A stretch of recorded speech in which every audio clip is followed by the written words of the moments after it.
Shalom a todos, bem-vindos ao canal Ouça a Torá. Vamos continuar o Midrash do livro Shoftim.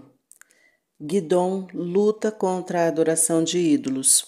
Embora Gidon tivesse o zehut de falar bem de Bnei Israel, isso não foi suficiente para se tornar um líder. Hashem também queria que ele protestasse contra a adoração de ídolos.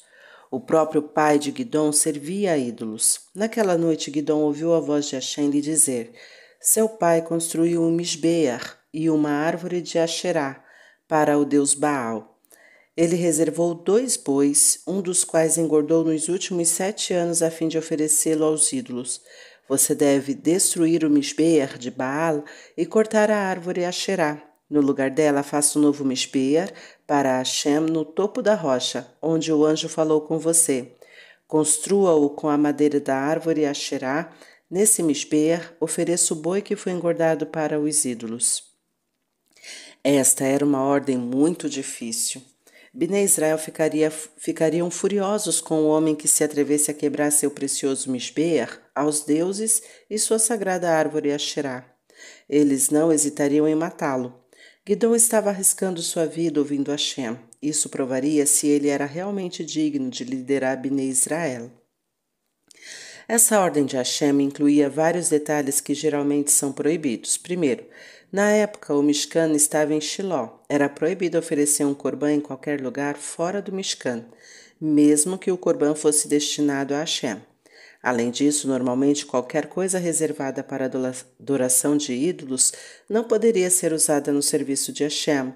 Isso inclui madeira de uma árvore e um animal engordado para adoração de ídolos. Mas essa ocasião foi uma exceção.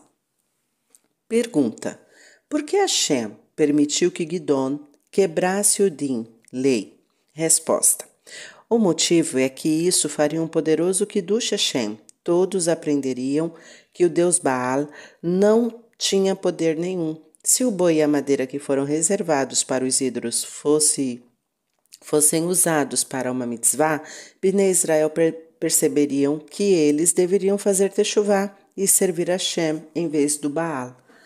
Gidon tinha medo de destruir o misbeach de Baal durante o dia. Ele estava preocupado que quando os adoradores de ídolos vissem o que ele estava fazendo, eles o matariam. A única maneira de ele ser salvo era através de um milagre. Mas quem era ele para provocar Hashem a fazer o milagre por ele? Por outro lado, as pessoas tinham que presenciar Gidon destruir o misbeach. Só então seria chamado de o verdadeiro Kiddush Hashem, honrando Hashem em público. Gidon, portanto, fez o seguinte: no meio da noite ele levou 10 de seus servos de confiança. Eles viram quando ele destruiu o altar de Baal e cortou a árvore Asherá ao lado dele. Como Hashem havia ordenado, Gidon então construiu um novo misbeach para Hashem com a madeira da Asherá. Ele ofereceu um dos bois como um corbã a Hashem. O outro ele levou embora para que não fosse usado para a adoração de ídolos. Como era habitual, as pessoas da cidade acordaram cedo pela manhã seguinte para servir o Baal. Mas elas ficaram em choque. Não podiam acreditar nos seus olhos. O altar de Baal estava em ruínas e a árvore Asherá foi cortada e os bois se foram. Então elas notaram que o novo misbeach havia sido construído no topo da colina e um dos bois havia sido queimado nele. A cidade de Ofra estava em alvoroço. Quem ousaria causar esse dano ao Deus deles? Foi decidido que quem quer que fosse deveria ser morto. Depois de perguntar ao povo de Ofra, descobriu que Gidon era o culpado. Talvez um de seus servos tenha revelado o segredo, ou então imaginaram que apenas Gidon ousaria fazer uma coisa dessas. Provavelmente tinham contado com o pai, o chefe da cidade, para protegê-lo. Uma multidão dirigiu-se para a casa de Ioash, exigindo: entregue-nos seu filho, ele deve morrer imediatamente. Ele quebrou o altar de Baal e cortou a árvore Asherá. Ioash tentou ganhar tempo para salvar a vida do filho e então respondeu ao povo: certamente vocês acreditam que o Baal é um Deus poderoso? Nesse caso, Baal certamente punirá quem destruiu seu altar. Ele não precisa da ajuda de vocês. Pelo contrário, qualquer um que ajude o Baal estará realmente insultando, porque mostra que o Deus não pode ajudar a si próprio. Essa pessoa deve ser condenada à morte. Sejam pacientes e deixem isso para o Baal. Se ele é poderoso, certamente lutará contra quem destruiu seu altar. Vimos que o ato de Kiddush Hashem de Gidon fez com que seu pai mudasse. Yoash estava realmente debochando do Baal. Ele esperava que suas palavras ajudassem Bnei Israel a verem como era ridículo servir o Baal. Hashem fez um milagre. Os habitantes de Ofra ouviram Yoash para que a vida de Gidon fosse salva. Depois disso, Gidon recebeu um segundo nome, Yerubaal. Este nome contém as letras Riv e Beit.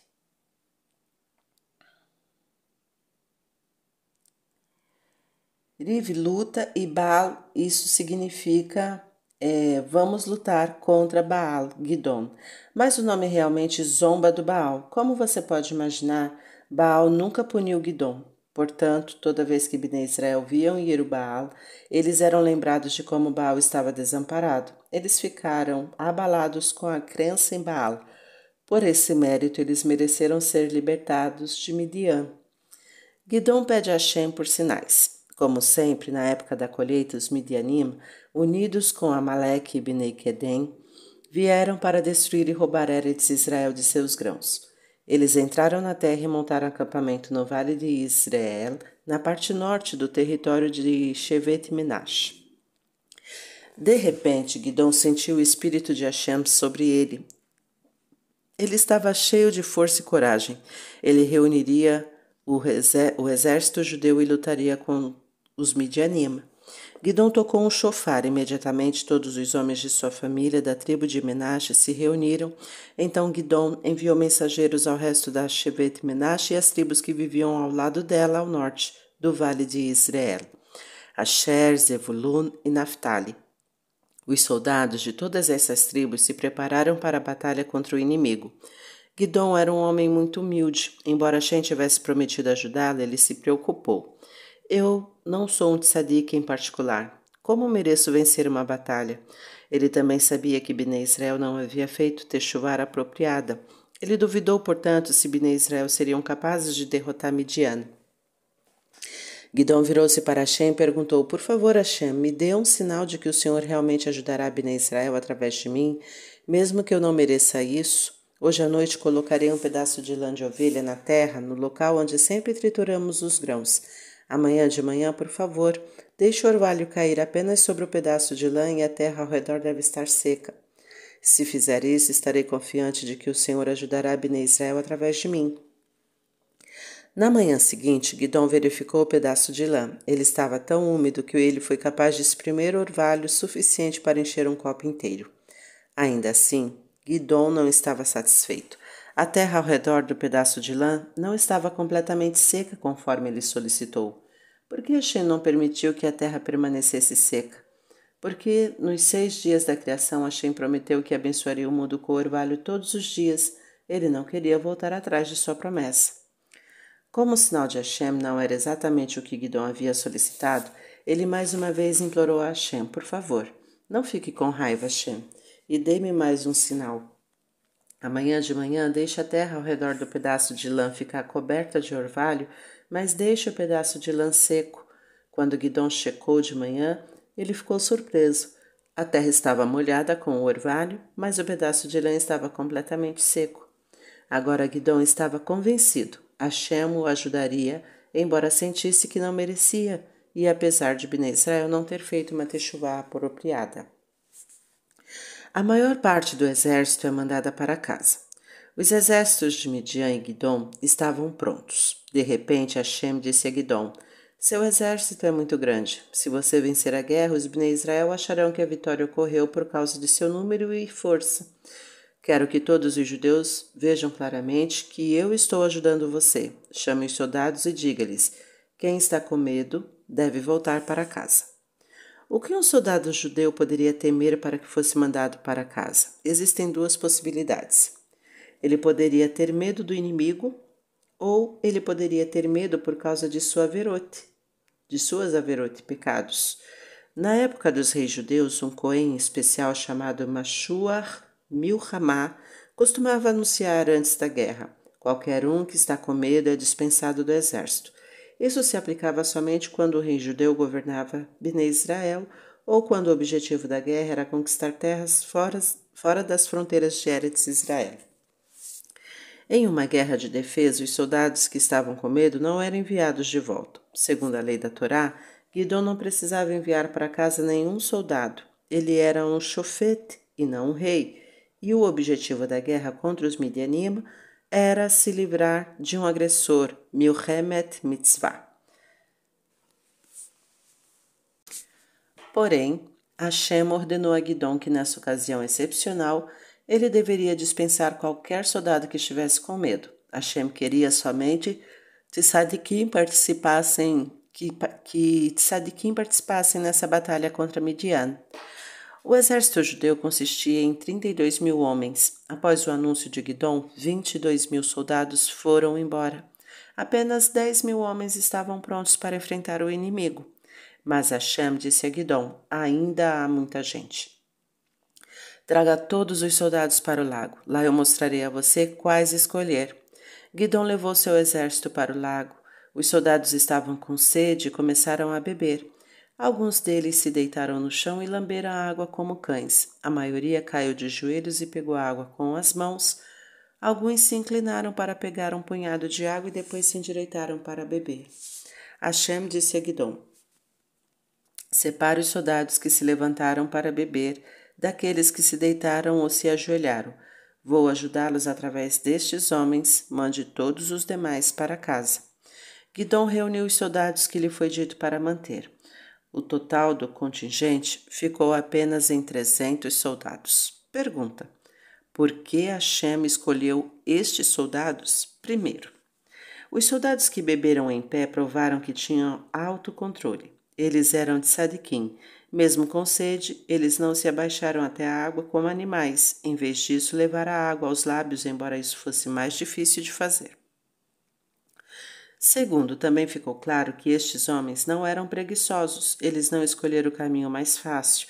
Eles trabalharam mais para beber de uma maneira mais agradável. Eles seriam bons soldados. Terceiro, uma razão mais profunda. Sempre que os adoradores de ídolos viam sua imagem refletida na água, costumavam se curvar a ela. Aqueles judeus que eram tzadikim perfeitos não queriam imitar nenhum costume dos idólatras. Eles se recusaram a se curvar diante de um lago, mesmo para beber. Os 300 homens que não se ajoelharam ou deitaram sobre o chão à beira do lago foram os que tiveram cuidado de evitar qualquer coisa relacionada à idolatria. Eles não quiseram sequer fazer algo que se parecesse com a adoração a ídolos. Eles eram os verdadeiros tzadikim. Nossos sábios nos ensinam: afaste-se de qualquer coisa que tenha a ver com o pecado.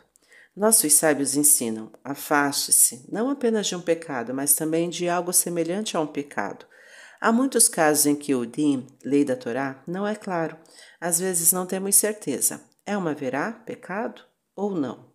Mas se pensarmos sobre isso, poderemos supor que algumas coisas não são boas para um judeu fazer. Por exemplo, a Torá nos diz que o Shabat é um dia sagrado. Existem 39 melahot, tipos de trabalho, que não podemos realizar no Shabat. Mas onde diz que é proibido jogar uma partida de futebol em uma área onde existe um eruv? Pode não haver um issur, proibição, claro, contra esta e muitas outras atividades. Mas um judeu de Torá não deve pensar: o que é proibido, o que não é proibido é permitido. Em vez disso, ele deve pensar: Hashem ficaria satisfeito com o que eu estou fazendo? A Torá nos ensina de maneira geral qual é a direção correta. Ela nos diz que o Shabat é um dia sagrado. Agora cabe a cada judeu mantê-lo o mais sagrado possível. Outro exemplo, o Din nos diz que devemos nos vestir com tzniut, modéstia, mas há muitas coisas que o Din não menciona. E as camisetas? E quanto a certos estilos de cabelo? E a última moda? Um judeu de Torá deve usar a cabeça para decidir o que é certo. Ele deve sempre se lembrar das palavras de nossos sábios: afaste-se de qualquer coisa que seja semelhante a um pecado. Hashem incentiva Guidon. Guidom ficou com 300 homens. Esses soldados eram os mais fracos de todo o exército. Ele deu ordens. Quem sair deve dar sua comida ao chofarote, aos soldados restantes. Dessa maneira, mesmo aqueles que estudam Torá terão participação na guerra. Aquela noite foi a segunda noite de Pêssar. Hashem disse a Guidom: se você tem medo de combater o enorme exército de Midian com apenas 300 soldados, vá secretamente para o campo inimigo, deixe seu servo Pura, que sempre carrega suas armas, ir com você. Você ouvirá algo que lhe dará coragem. Sob o manto da escuridão, Guidom e Pura se aproximaram furtivamente do exército inimigo. Ao entrarem no vale de Israel, eles podiam ver Midian, Amaleque e os Bnei Queden. Parecia um enorme exército de gafanhotos e seus camelos pareciam tão numerosos quanto a areia na costa do mar. De fato, o inimigo consistia em 135.000 soldados, 450 vezes mais que o exército de Guidom. Pura perdeu a coragem. Ele não conseguiu ir mais longe. Já Guidom confiava em Hashem. Ele se aproximou cada vez mais do campo inimigo. Finalmente, ele estava quase ao lado dos soldados. Hashem permitiu que Guidom escutasse essa conversa. Soldado inimigo 1. Eu tive um sonho muito estranho. Soldado inimigo 2. Diga-me, qual foi seu sonho? Soldado inimigo 1. Um pedaço de pão de cevada rolou no acampamento de Midian. Ele continuou rolando até atingir nossa barraca. Primeiro virou a barraca de cabeça para baixo e depois a barraca inteira desabou. Soldado inimigo 2. Gostaria de poder explicar este sonho de uma maneira boa para nós, mas infelizmente não posso, pois há apenas uma explicação razoável. O pão é o líder judeu Guidom ben Yoash. Nós pensamos em engoli-lo como um pedaço de pão. Em vez disso, está acontecendo o contrário. Ele está virando nossa tenda. Midian, de cabeça para baixo. Hashem entregou todo o acampamento dos Midianim em suas mãos. Quando Guidom ouviu essas palavras, ele se curvou para Hashem em gratidão. Guidom também entendeu que o sonho tinha um significado mais profundo. O pedaço de pão de cevada que virara a tenda era o Corban do Homer. Os anjos acusadores no céu reclamaram: Hashem, como o Senhor pode deixar Bnei Israel vencerem esta guerra? Eles servem a ídolos. Hashem respondeu: hoje eles ofereceram o Corban do Homer, de cevada, no Mishkan. Somente este mérito é suficiente para ajudá-los. Guidom ficou muito encorajado. Agora ele tinha certeza de que Hashem ajudaria Bnei Israel nesta guerra. A batalha contra Midian. Silenciosamente, Guidom e Pura recuaram e retornaram ao campo judaico. Preparem-se para a batalha imediatamente, Guidom ordenou aos soldados judeus. Hashem entregou Midian em suas mãos. Mais uma vez, vemos como Guidom era um homem humilde. Ele não disse: Hashem deu Midian em minhas mãos, ou em nossas mãos. Ele não contou com seu próprio Zerut, mas apenas o dos judeus.